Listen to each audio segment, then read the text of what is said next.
Bonjour à vous.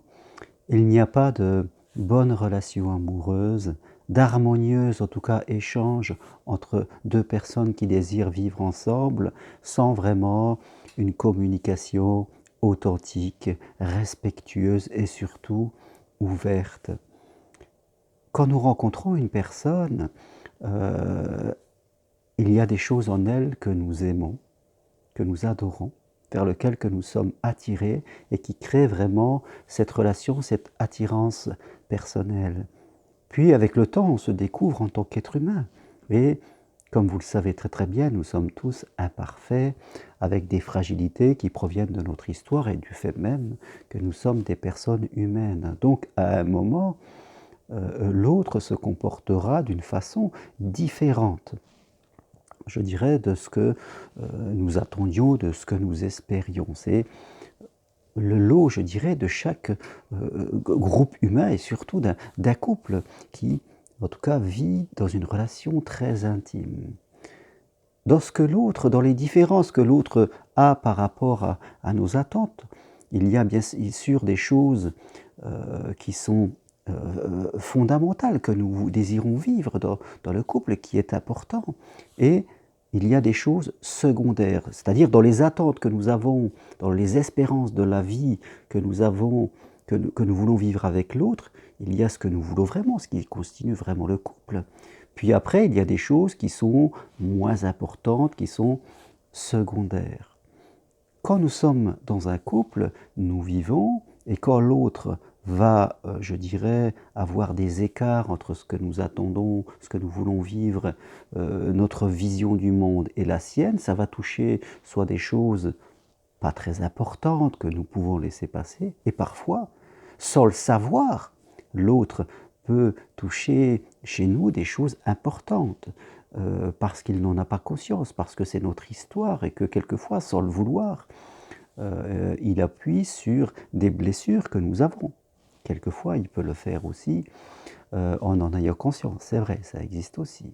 Et c'est là où c'est important dans un couple, quand l'autre dit quelque chose qui nous blesse ou qui ne va pas dans le sens que nous voudrions et qui touche des choses vraiment importantes, fondamentales, des choses qui constituent pour nous l'essence même du couple et ce pourquoi nous sommes avec la personne, nous devons là, à ce moment, communiquer.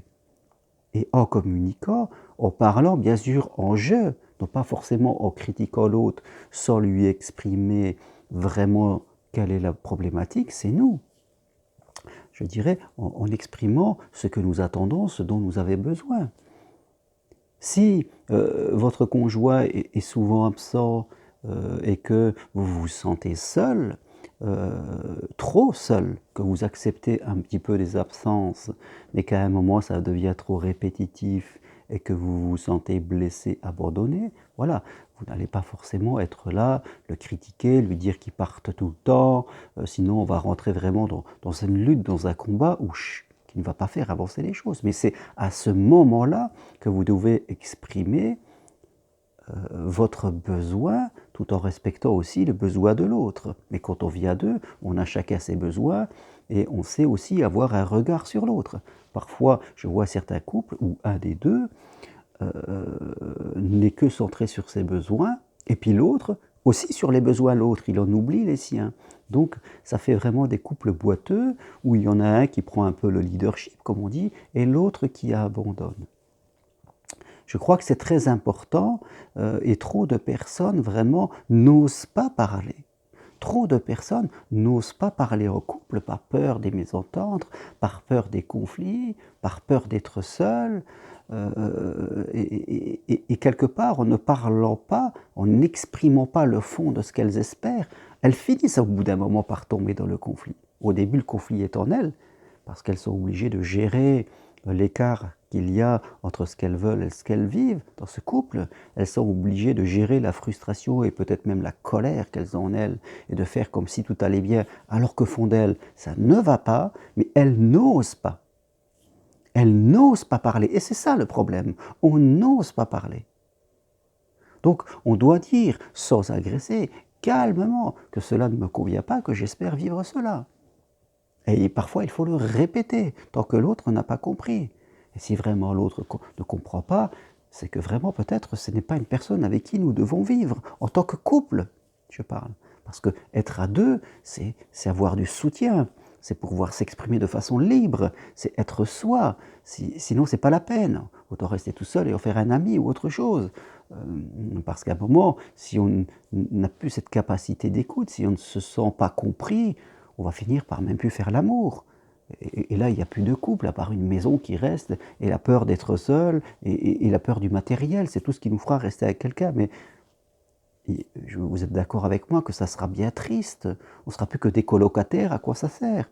À quoi ça sert? On va passer complètement à côté, et on va complètement détruire l'estime de soi. Donc, il n'y a pas de vrai couple sans une communication apaisée, une communication ouverte, une communication où il y a de l'écoute personnelle, et vous devez, quand l'autre fait quelque chose, dit quelque chose, met en place un comportement, fait un choix, mais qui touche vraiment quelque chose d'important pour vous, là il faut le dire. L'autre peut-être n'en a pas conscience. Ou a une mauvaise conscience, je dirais, il perçoit quelque chose qui est erroné, quelque part. Et c'est là, en exprimant calmement ce qui vous a blessé, sans forcément critiquer l'autre, parce qu'il n'en a pas conscience, vous allez avoir cette clarté dans les mots que vous devez apprendre. Alors, peut-être qu'au début, vous ne savez même pas ce que vous voulez, parce que je vois des gens qui ne savent même pas ce qu'ils veulent. Je veux dire, dans leur couple, ils sont complètement perdus, donc là, il faut prendre un moment de réflexion et de se dire, si l'autre fait quelque chose, qu'on a des émotions, est-ce que ça m'a touché? Est-ce que c'était quelque chose d'important? Est-ce que je peux laisser faire parce que c'est pas si important que ça? Est-ce que c'est quelque chose de fondamental? Apprenez votre guide intérieur émotionnel, il vous donne ces informations. Et vous verrez qu'au fur et à mesure du temps, vous allez mieux vous comprendre, mieux vous connaître, et après, mieux vous exprimer. Donc c'est important, je vous le dis, il n'y a pas d'amour qui dure dans le temps, parce que c'est pas le tout d'être à deux, on veut aussi que ça dure toute la vie peut-être, sans une communication harmonieuse, ouverte, où vous vous sentez libre de vous exprimer. C'est la base du couple, c'est la base de pourquoi nous sommes, avec une personne. Sinon, ça n'a pas d'intérêt. Si nous vivons avec quelqu'un, c'est pour l'amour et pas seulement pour ne pas être tout seul. Ce n'est pas du tout la même chose. Merci à vous, vraiment, pensez-y. Pensez à améliorer votre communication. Si vous avez des problématiques, vous savez que je fais des formations de thérapeute individuel pour devenir coach de vie, de spiritualité, pour aider les gens en hypnose, mais j'accompagne aussi dans tout ce qui est relations sentimentales, de couple et amoureuse, à distance, de chez vous, téléphone, Skype, WhatsApp et autres. Vous êtes à Montpellier, on peut se voir toutes les infos sur mon site germainroncari.com. Merci à vous et à très bientôt. Au revoir.